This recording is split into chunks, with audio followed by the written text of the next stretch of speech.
Hello, geopolitical cousin land. It is producer Jacob. Marco and Jacob Shapiro only have time for a short pod today, and so they squeeze in some hot takes on the Middle East. They talk about Burkina Faso's social media presence, and then take a deep dive into Marco's new concept of geopolitical tightening, and then try to figure out if multipolarity is a good thing or a bad thing for global stability. That's it. Let's get into it.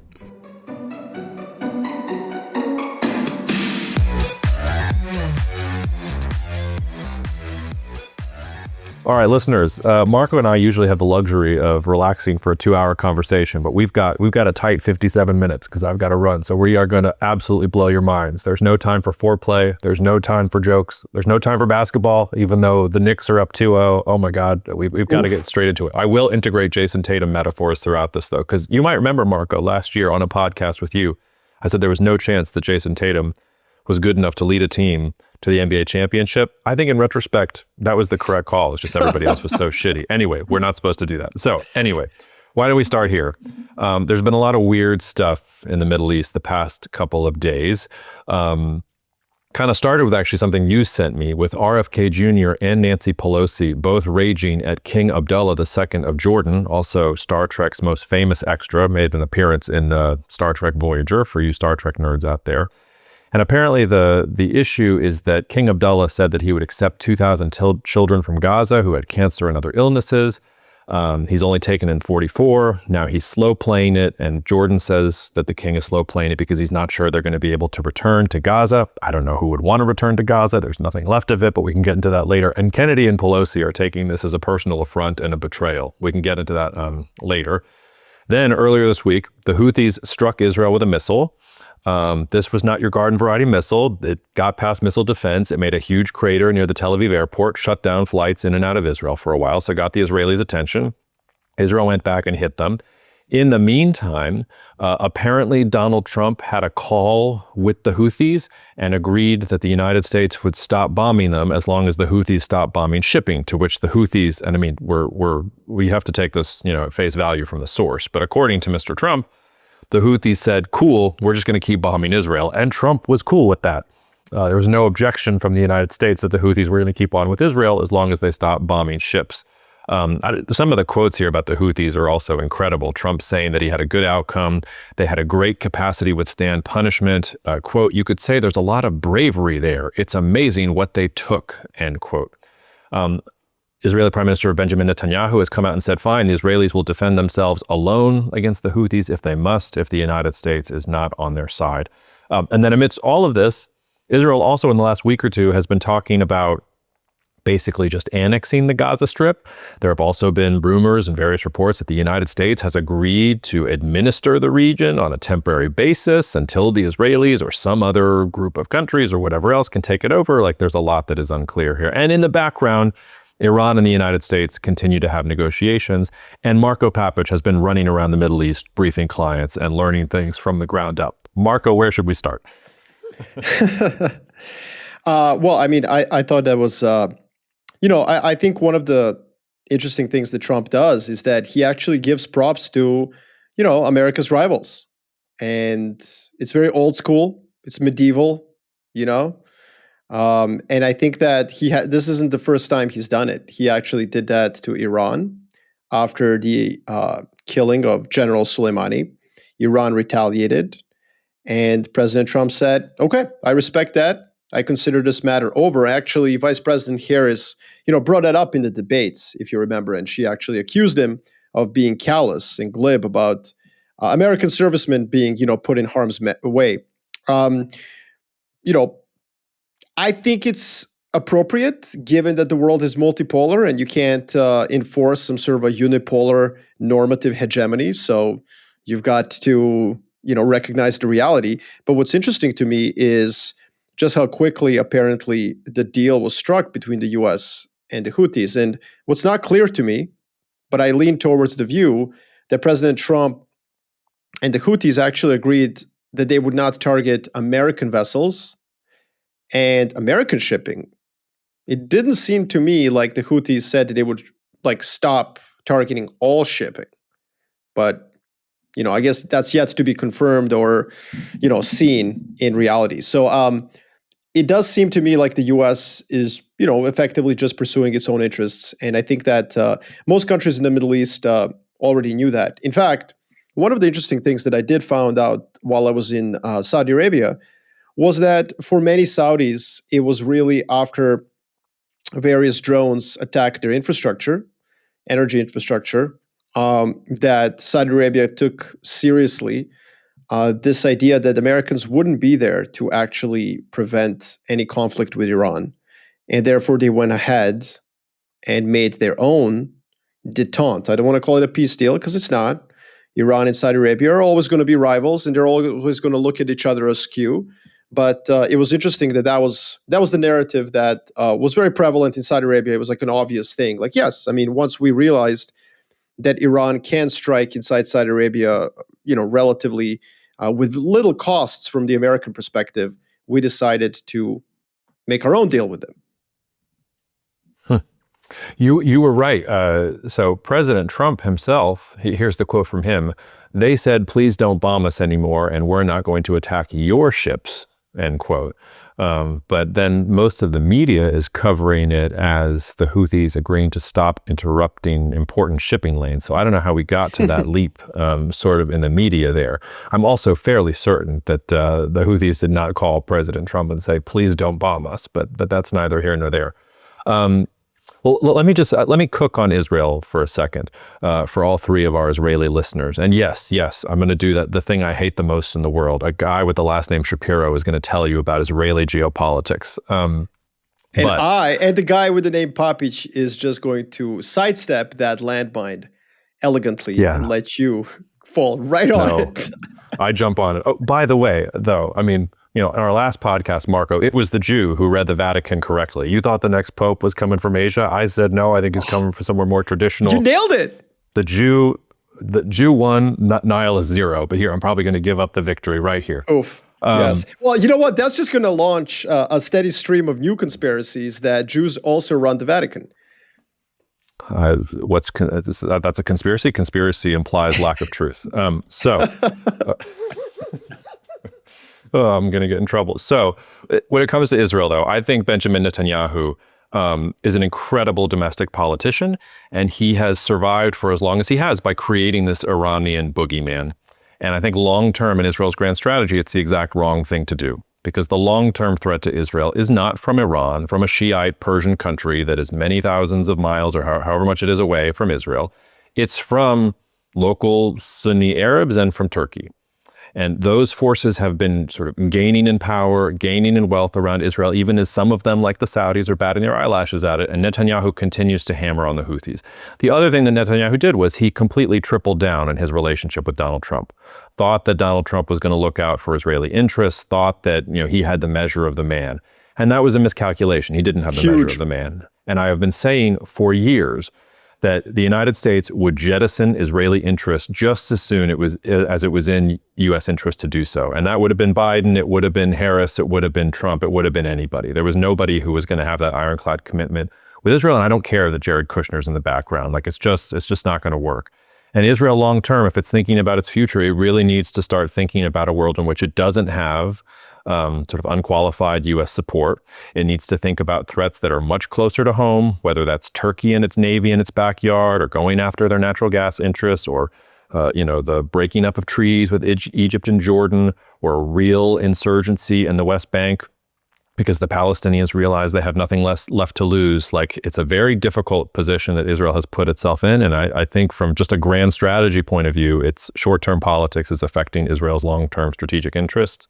And this should be a big warning sign to Israeli strategic decision makers, security officials. They probably won't listen to it because they're all obsessed with the Iranian nuclear weapon. And I get it. I get why you're obsessed with that. But there are much bigger fish to fry closer to home. And I don't think anything's going to change. And that's just the way that it is. And rant. No, I mean, I wish there was something to disagree with you on, but I think you're 100%. I don't know whether I said it on the podcast or whether I said it to my clients in meetings, but I think that it's incredibly naive to triple down on Donald Trump. So he moved the embassy to Jerusalem. Whoop-de-doo. Okay. That means nothing. I would disagree with one thing. I think it will be very difficult for Joe Biden or Vice President Harris to turn on Israel. I think that they would have been accused immediately by the Republicans of being weak. Donald Trump can do it in a second. And by the way, Donald Trump can pretty much do anything he wants, and there's very little criticism he will receive from, I would argue, a majority of Americans. And so this is a big one. This is where I think President Trump has a mix, I think, of pretty solid instinct on U.S. interest at times, particularly tactically, maybe long term, no, but tactically, yes. And second of all, Donald Trump's interests are what's good for Donald Trump, and continued conflict in the Middle East is not. He has branded himself very powerfully. This is an important part of his brand as someone who can get deals done and, more importantly, create geopolitical equilibrium around the world. And I think Israel is making a very big mistake by continuing the Gaza operation. And I don't mean that from an operational perspective or tactical perspective of like, let's find hostages and destroy Hamas. That's all fine and good, and Israel can do whatever they want. I understand that. But it's more from a perspective of like, is that aligned with President Trump's interests? And they should probably fall in that line if they want to continue to receive his support. And I think this Houthi deal is a great example of that. I mean, like the Houthis attacked Tel Aviv airport either right after the deal was struck or while President Trump was, phoning the Houthis. And there's been like no comment from the United States on that. And that should be that should send very cold sweat down the spine of anyone in Netanyahu's government. Yeah. What about King Abdullah and Jordan and RFK Jr.? I'll let you cook on that. Well, no, I mean, that's also aligned with your view, which is, I mean, again, maybe where I would disagree with you is a little bit on Turkey. I don't see why. I think Turkey has interests and designs on Iraq and Syria and Lebanon, but I also don't think that Turkey in any way, shape, or form has ever, considered or thought or even fantasized or dreamed or had a nightmare about Israel not having the right to exist. So that's where I think I disagree with you. I think Turkey and Israel can coexist. They can be rivals. They can be even enemies, but it's not an existential risk. I don't see why Turkey would have that kind of a, confrontation with Israel. Well, maybe it's not an existential risk, and maybe that's like the outlier scenario, but it is certainly a geopolitical imperative for Turkey. Once it has to have control of the Levant first, and of Iraq and all, and it has to subdue any threat from Persia or whatever. But eventually, the Neo-Ottomans have to have what is today Israel. Like Ottoman Palestine was taken, like it wasn't a Palestinian state that the Jews took Ottoman Palestine from. It was the Ottoman Empire that they inserted themselves, and then the British Empire that held it afterwards. And if you have imperial ambitions in the region, that the area that is Israel or Palestine or whatever you want to call it based on your politics has always been important for those types of regional powers that are thinking about connecting Middle East, Eurasia, all these other things. So I think it's tough. I think it's tough for them to repeat. I don't think water will flow down the same channels, 200 years later. But it's okay. We can disagree on that. I mean, ultimately, it doesn't. To me, that's like step 2, step 3, and we can debate it at some other time. But to me, I would say the biggest threat is collapse of states that have treaties. You framed it like Egypt and Jordan one day decide they don't want to tear up the treaties that they have with Israel. And I would say that could happen because those states collapse due to Israeli actions. Now, that's less likely to happen with Egypt because it's such a large country, and an influx of Palestinian refugees into Egypt, I think, is relatively manageable, and it's it's basically run by the military and so on and so on. But what's happening in Jordan is, I think, very concerning. And this is where the West can really be callous. Like if we had a TikTok camera, I would ask for you to like shine it on me, because here's a country that's done nothing but like right by the West, by its allies.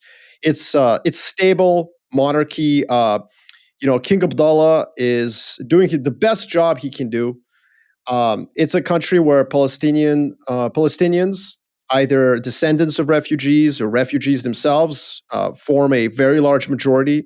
It's a country where the PLO, at one time in its in its sort of rambunctious youth when they had their hair down and they were smoking cigarettes and running around hijacking planes, tried to overtake King Abdullah's father, in 1971, where the United States effectively had to bring in the Pakistanis to save the Hashemite kingdom.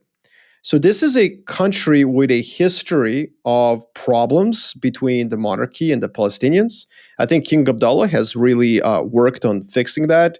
He is married to a very eloquent, very, I think, well-spoken Palestinian himself.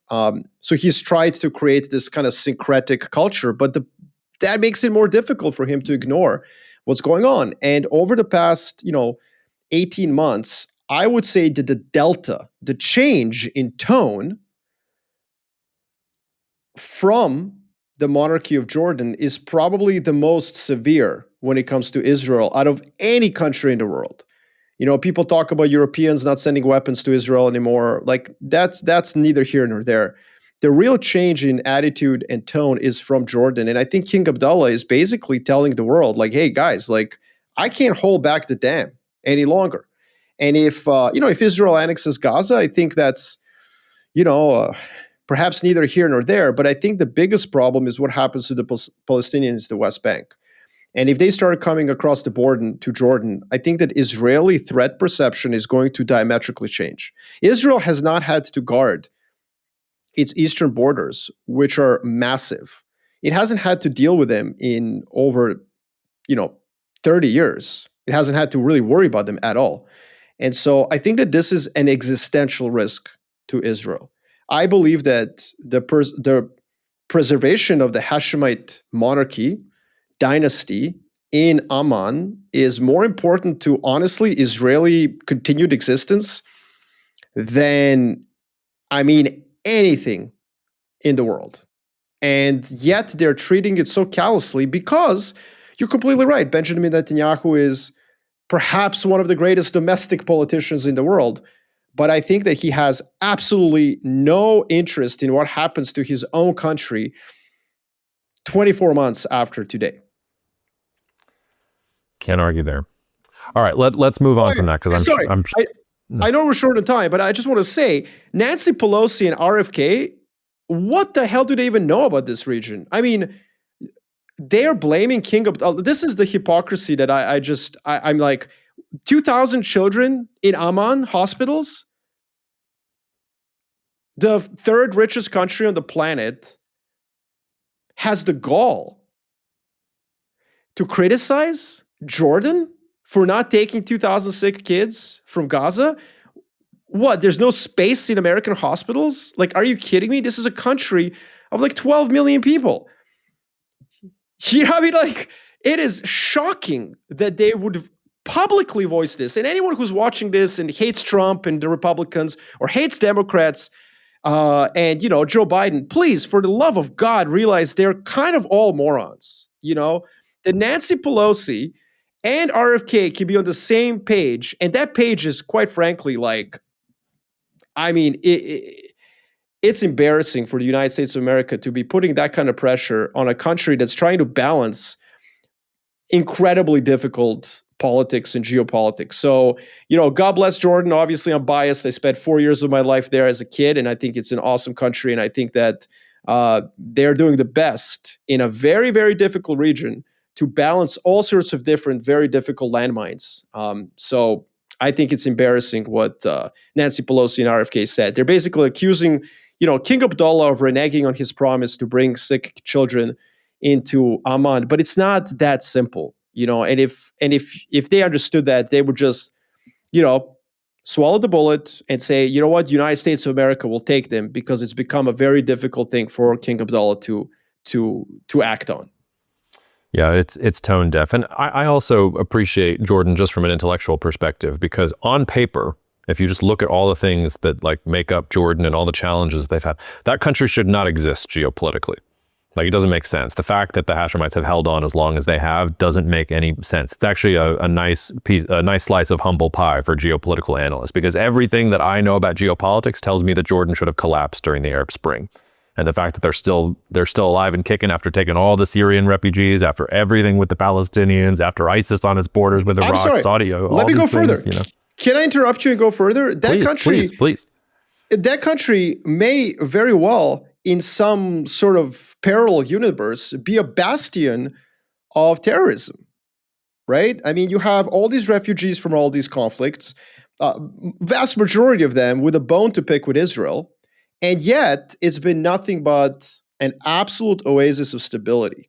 And there's many reasons for that. I think that obviously the Hashemite monarchy has done a great job, and King Abdullah has followed in the footsteps of his dad. But I would also say that it has to do a lot with the Bedouin culture that they've adopted, the ability to sort of, listen to everyone, try to take a cold shower before making any big decisions. So there's a lot of reasons for that. And obviously the support of the United States has helped, support of Saudi Arabia as well at times, although King Hussein kind of made some mistakes, specifically with supporting Saddam a little bit during the first Gulf War. But the point that I'm making is you're absolutely right, and it could be even worse. Not just not exist.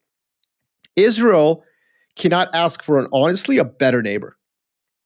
And yet the actions of Israelis are in the long term imperiling that. So if you are pro-Israeli, if you care about Israel and its existence in the long term, cast your eye across the River Jordan and take a moment to consider what would happen if Jordan, destabilized. What's going to happen then? Israel's going to take the East Bank? I mean, yeah. So anyways, that's our rant for today. Yeah. I'm sure there are Zionist zealots who think that, but yeah, let's not get too far down the rabbit hole. Now we have to do our first commercial read. This podcast is sponsored by Royal Jordanian. Visit Jordan. I'm just kidding. It's not at all. But if anybody from Royal Jordanian would like to talk about that, please email the podcast. We would love to talk to you. New York from Amman 3 times a week. I actually have no idea. It's from what I understand from friends who it might be the worst airline come on. One of the worst. You have clearly not flown sub-Saharan airlines. Yeah, I was just going to say, which is a great segue to the second thing I wanted to talk about. I know you want to talk about social media and branding, but you were the one who sent me that you've been getting pro-Ibrahim Traore, I don't think I'm pronouncing that correctly, videos on your YouTube algorithm. This is the leader, dictator, president, general, whatever he wants to call himself, of Burkina Faso. Probably most of our listeners, I don't know, we have a lot of nerds here, but so Burkina Faso, landlocked country in Africa, borders on places like Mali to the north, Ghana to the south, doesn't quite touch Nigeria, has some Niger that's in there. Also to the south is Ivory Coast. It's about, in terms of population, the size of Florida, so landlocked Florida in the middle of Africa. Over 40% of the population below the poverty line. Agriculture is the primary sector. It employs 80% of the workforce, producing 35% of GDP. So we're basically in the Middle Ages here, basically peasants. Gold is their biggest export, roughly 70% of exports. They also export some cotton, some zinc, some phosphate, some livestock. I hope you're getting the picture of what kind of country this is. They have a penchant for coups. Gosh, how many coups have they had in recent years? It's 1966, 1980, 1982, 1983, 1987, twice in 2022. They also had failed coups in 1989, 2015, 2023. So, I mean, not exactly the most stable place. They actually did have a very famous leader named Thomas Sankara. I was reading about him. I didn't know about him until I was doing the background on this, Marco, who was the 1983 successful coup guy. He got assassinated a couple years later, coup of 1987, but was a really interesting guy. Embarked on a nationwide literacy campaign, land redistribution to peasants, vaccinating Burkina Faso's children, outlawing polygamy and female genital mutilation. I mean, was a really, really interesting guy, and talked about Burkina Faso being the vanguard of the third world, again, assassinated after like 3 or 4 years by his friend in the Burkina Faso military. Amidst all that, Ibrahim Traore is now the dictator. It seems to me that he has none of those classically liberal policies of Thomas Sankara, but he fancies himself a dictator. He's cozying up with Russia. He went to, I forget which country he was going to for an inauguration, but he came with a sidearm strapped and like gloves on, like has a whole like thing for theatrics and things like that. And Marco, you're getting pro videos of this guy on your YouTube algorithm. So I hand it over to you. What have you been watching that this is what you get on YouTube, my friend? So hopefully we can get Smooth to plug some of them, just to have some of our listeners sample these. So basically, I don't really want to talk about Burkina Faso. It is a large gold producer in the world. Gold prices are shooting up, so good for them. That's drawing a lot of interest. And Traore has kicked out the French. He's kind of cozied up with the Russians, the Wagner group. So there's geopolitical sort of side issue here, but I wouldn't overstate it. No one's going to fight over Burkina Faso and its gold mines. Like, I bet you anything. Geopolitical YouTubers are like all up in arms about that. No, that's not going to happen. To me, what's interesting about it is that basically I think like, I don't know, somewhere trying to watch some NBA highlights, and one of these YouTube shorts pops up, and it's a pro Traore like video. So I click on it because I'm like, what? Burkina Faso? I haven't heard that country in a long time. And it's basically some, chill dude who keeps pronouncing the country's name as Burkina Faso. And he just goes. I'm not an expert. Maybe that's the right way to pronounce it. I don't actually know. I don't think so. But like he goes off about how it's awesome. And I'm like, whatever. I don't understand where this person came from. But sure, going back to watching my Lakers get shredded by the Timberwolves. And then a couple of days later, boom, another one. This time it's a cute girl, young, hip, like it would be one of those videos for like how to put on nice foundation before the makeup goes on. And boom, she's staring at a camera and talking about Burkina Faso and how Traore is awesome. And then I realized, like, wait a minute. This guy is literally like paying people around the world to make these videos. Like, can we just stop for a second and acknowledge that Ibrahim Traore, dude with a sidearm and white gloves, and like, he's actually paying people around the world or some PR agency to create these poorly engineered yet organic videos about how he's an awesome revolutionary leader. And I'm just like, wow, geopolitics has gone. Like, no, all I'm thinking about, like, Jacob, you and I are going to become like absolute millionaires. And here's why.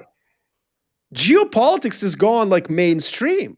Just this guy Traore, he's on our side. He's on our corner. God bless him. In fact, let me tell you something.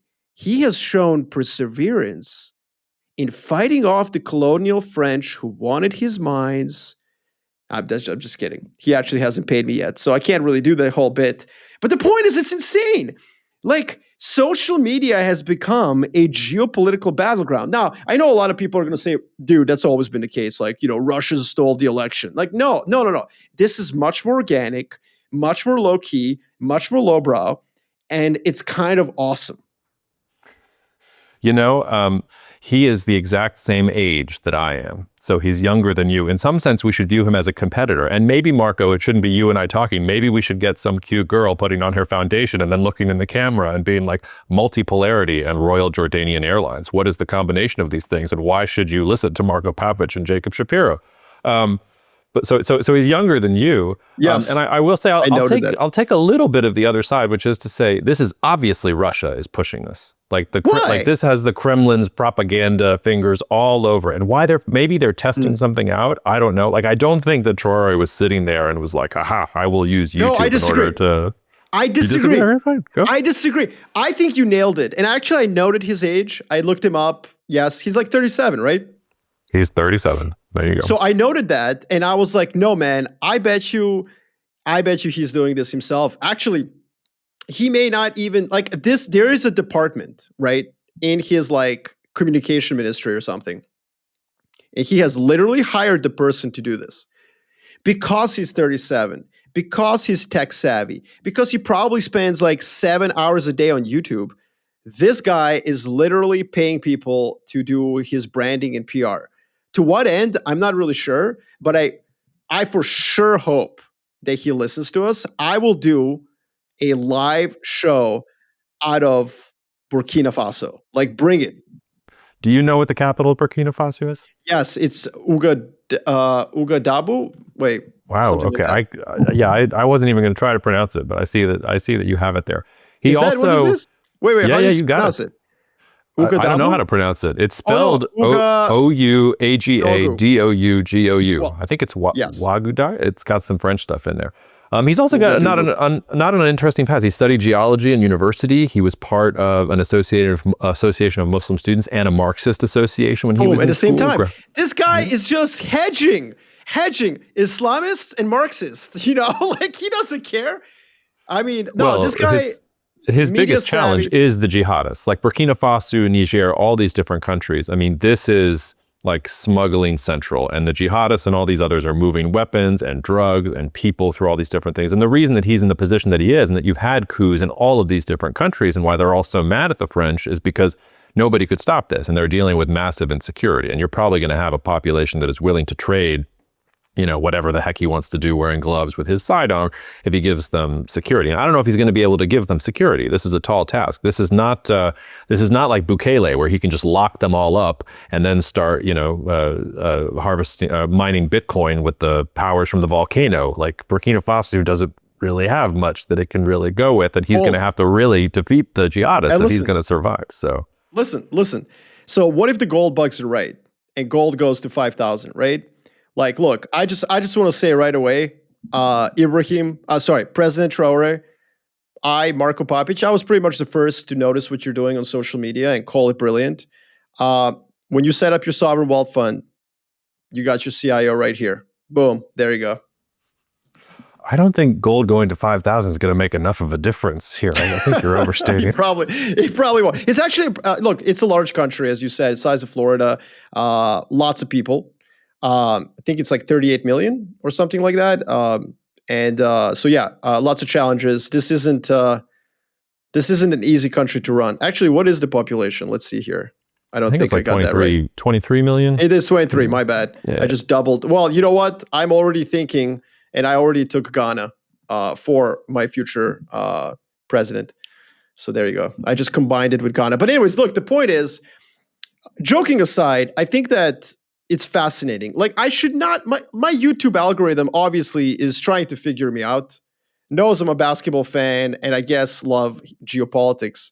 So it just like targeted me. But I wonder if any other of our listeners were targeted by these random videos of a random president. Like, and to what end, I don't know. But I do know that geopolitics is becoming far more mainstream than just a bunch of nerds, IR nerds who like went to Model United Nations in high school.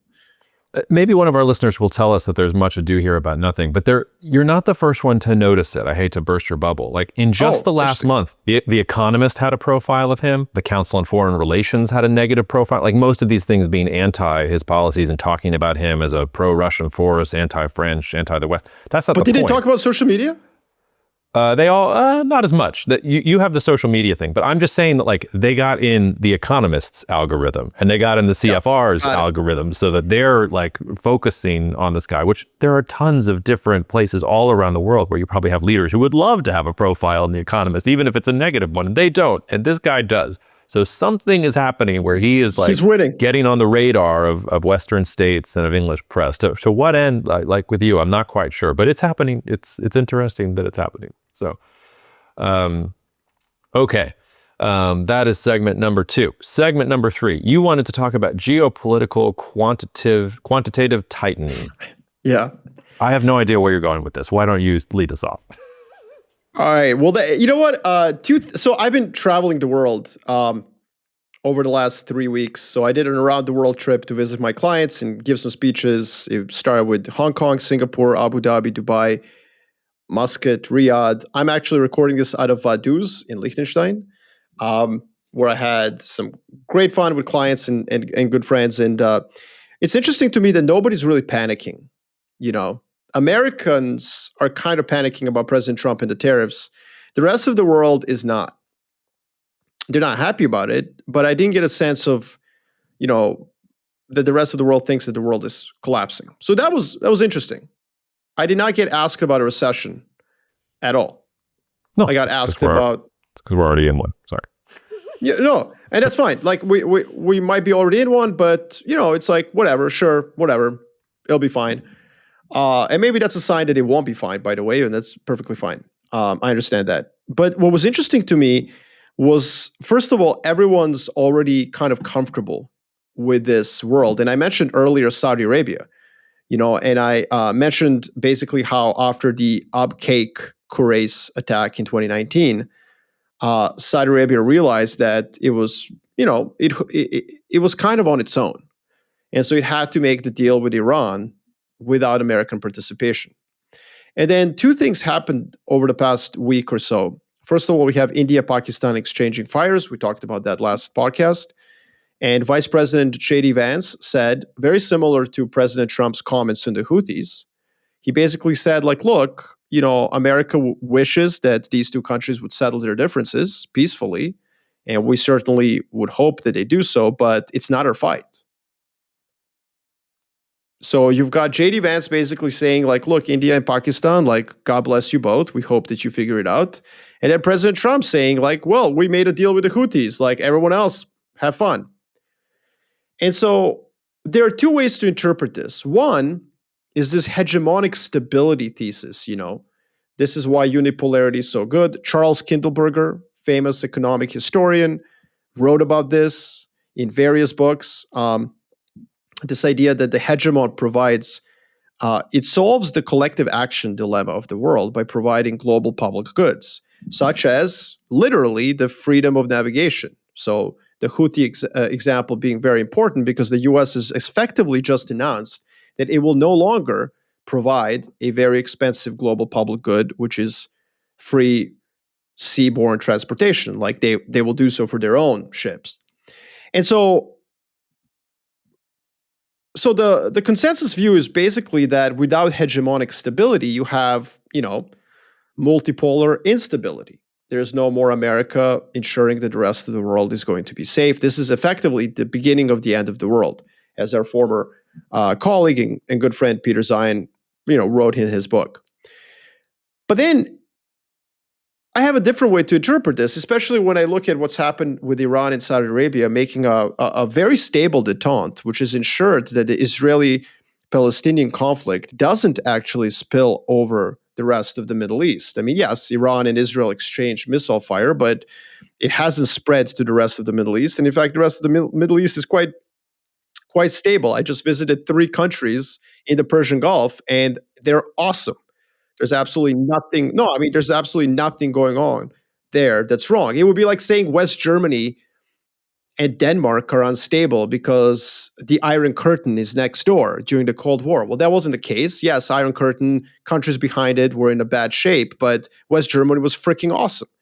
So what I'm saying is that Iran and Saudi Arabia actually came to an agreement. They had to sit down like adults. They had to talk. They had to delineate their interests, and they had to resolve their differences in a very frosty way. No one's saying there's peace between them. What I'm getting at is this. Yes, you can view American hegemony and provision of all these public goods as very, very stable. But at some point, it can also become like quantitative easing, QE. And many people in finance know that with the central bank flooded the economy with effectively cheap money, with QE, it saved us from the great financial crisis and its aftermath. Absolutely. I'm definitely not one of those people who shake their little fist and angrily, because I was short for the next 4 years and got my face ripped off. But at the same time, we all know that it created distortions in the economy. So in other words, when a hegemon provides stability, it does so in a way that distorts reality. And often countries and regions and entire geographies become addicted to that provision of, cheap geopolitical stability. You have vassal states that effectively act with impunity because they are supported by the hegemon. You have rivals that feel slighted, that feel normatively and ideologically opposed in an existential way, where they cannot come to an agreement. And that creates instability. And so the withdrawal of American support or American oversight or American geopolitical QE, so that, in financial terms would be quantitative tightening, which, by the way, the Fed has been doing for several years, and everybody thought it would end humanity. It hasn't at all. Similarly, the United States of America withdrawing its overarching support may not create instability. In fact, it may create stability because countries have to act with each other like adults. They no longer, countries that are American allies like Israel or Ukraine or Taiwan may not have the blank check that they once had, which is not a bad thing. It may force them to actually consider their security and threat environment and say, look, we don't have America at our back all the time, so we should actually sit down with our neighbors, with our rivals, and create a geopolitical equilibrium that is effectively, more durable. They can withstand a Donald Trump. They can withstand in the future a President AOC. And so that's kind of my lesson over the last couple of weeks that's gotten me thinking that maybe we overstate how beneficial hegemonic stability is. Yeah, I think I would push back or caveat in two ways. I think you're right for strong and developed powers, because now stable balances of power have to emerge rather than a hegemon being responsible for everything else and people pushing against the hegemon and things like that.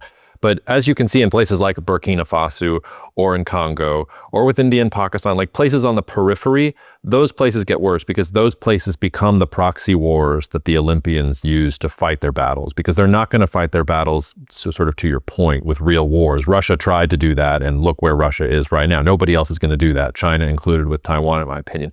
But it's in those like forgotten places of the world that nobody really cares about. I think that actually the lack of hegemonic power, and it's not even hegemonic power, the lack of international order, like those are the places that I think it shows up the most.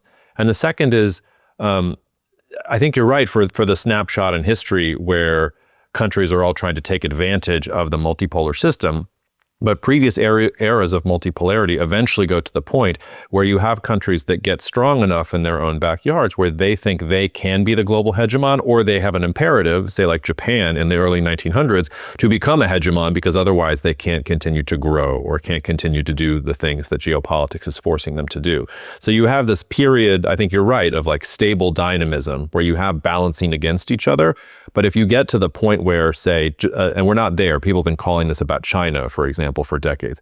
The moment where China really can't feed itself or can't power itself, and it has to go out and get those things from other places, and it needs, a blue water navy to do that. It needs to fight the Americans or the Russians or anybody else wherever they are in order to secure access to those resources, and they think that they're strong enough to do it.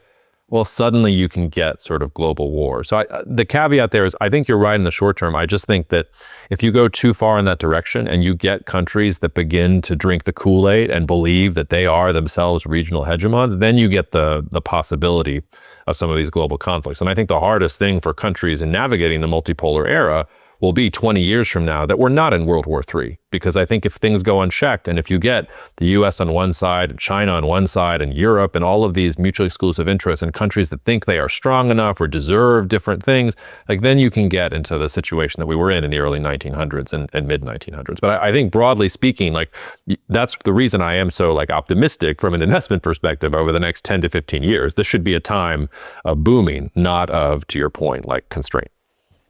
Well, I mean, but let's put ourselves back in 1914. I may have done this on the podcast before, so stop me if I have. But I don't think I don't remember this. Okay, so let's say the Gavrilo Princip.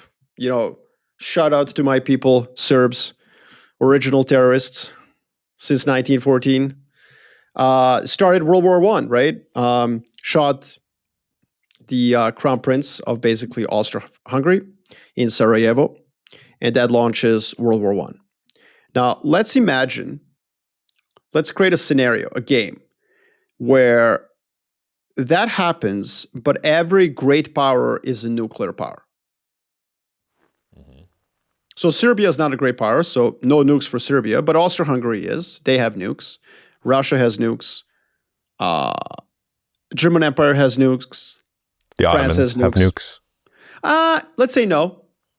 Oh, okay, that's throwing some shade at the Ottomans, but okay, fine. Let's throw some shade. They had the Janissaries. They were ahead of most people, but fine. No nukes for the Turks. Yeah, well but appointed. Turkey, please remember that I was sticking up for you in this conversation. You can have Burkina Faso to our listeners in Istanbul and Ankara. I'm with you. Yeah, well, I mean, Janissaries were mostly Serbs and Albanians, first of all, but let's not forget that. Also, United Kingdom has nukes. But here's what happens in that scenario. I think in that scenario, what happens is Austria-Hungary attacks Serbia, as they did. They get their asses kicked, which happened in real life. They're shockingly lose. Then they invade Serbia again, and as in real life, they get their asses kicked. So it was only on the third attempt that the Austrians actually won, and it was because the Germans came along this third time. And so I think what happens in the world, if everybody has nukes, is that basically Austria-Hungary versus Serbia becomes a Russia versus Ukraine conflict. United Kingdom, France, and Russia support Serbia with weapons, and Germany supports Austria-Hungary with weapons. And it's basically, like these two blocks fighting a proxy war, such as the Korean War, such as Vietnam War to an extent, and ultimately what's happening right now. In other words, we don't get to World War I. We get to an Austria-Hungary versus Serbia conflict over effectively Bosnia-Herzegovina, which Austrians lose. Yeah, and to your point, I mean, and maybe not a lot of people even die because both sides at this point also have drones and artificial intelligence, and it's just a battle of who has the best drones and robots and things like that, and then whoever wins gets to conquer the social media, blah, blah, blah, blah, blah of that country, and you go forward. But and obviously, sorry, go ahead. No, the devil's advocate is, at the time when World War I broke out, like the prevailing conventional theory was that economies were so interconnected that no country would choose to go to war because it would be catastrophic for their economies and therefore they wouldn't. I think we've already, that was proven wrong. Like, countries were willing to do that. And I think we've seen that with the trade war now. The extent to which the trade war has already gone shows you that economic interconnectedness does not stop countries when they think their geopolitical interests are at stake.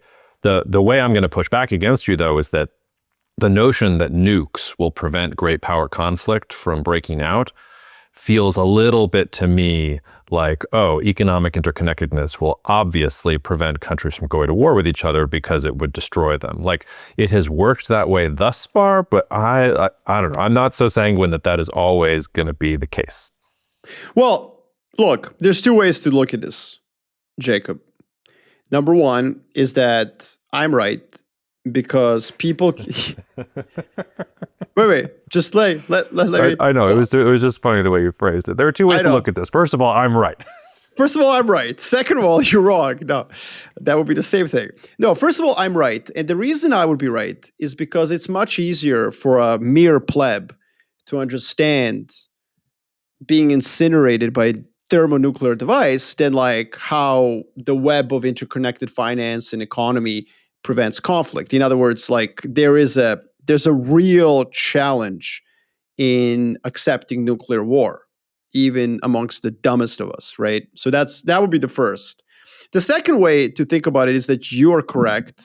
I'll be wrong. There'll be thermonuclear war, and then we'll all die. But I'm going to stick to my view because, and I'll tell you why. If there is a thermonuclear war, and you're correct, the entire listening base of geopolitical cousins will for a split second think that Marko Papić is a moron. And that will be the last thought they have as they're incinerated. And I'm just comfortable with that view. I'm comfortable with being wrong for 3 seconds. So I'm going to say that I will be correct. The best 3 seconds of my life. Well, I don't want to make it. I don't want to get too grim and too dystopian here. But have you read Mustafa Suleyman's book, The Coming Wave: Technology, Power, 21st Century's Greatest Dilemma? It's about like the sort of artificial intelligence, and there's a chapter about the intersection with biotechnology where the point that like some kid in his garage with CRISPR could like create a virus that could go after a particular family or a particular ethnicity. Ethnic group, you can, so like you're probably right. Like in the outlier, thermonuclear war, like probably not going to happen. The nuclear powers aren't going to do battle against each other. Maybe Austro-Hungary nukes Serbia in your metaphor or something like that, but nobody's going to nuke Austria-Hungary because then Austria-Hungary is going to nuke them. But could you have some radical in Austro-Hungary who is like, okay, I have now created a weapon that will wipe out the Serbians? And then, like, you know, what's going to happen next? Is somebody going to create a virus that tries to wipe out the leaders of Austro-Hungary or the Austro-Hungarians themselves? Like, I think it starts to take us down these paths where maybe things get really dark and really twisty. So maybe it's not nukes that we should be worried about. Maybe there are other ways that conflict and other weapons that make that conflict less savory. Fair. That's very dark, very fair. I think, to me, thus far, look, I mean, the problem with nukes is that 99 out of 100 times, Marco may be right, but the one time he's wrong, I mean, obviously it will be very bad. And yet, here we are. India and Pakistan have a clear security dilemma between them. Pakistan used to be equivalent to India in terms of military strength in the past. That hasn't been the case for like 50, 60 years. I mean, I don't even know. And yet, there's a balance of power. And yet, there's this very choreographed conflict every time.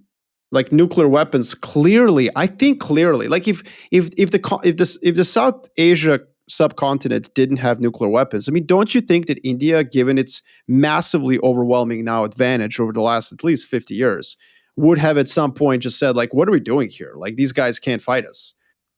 No, I think you're actually making my point for me, which is I think neither India nor Pakistan believes it can conquer the other.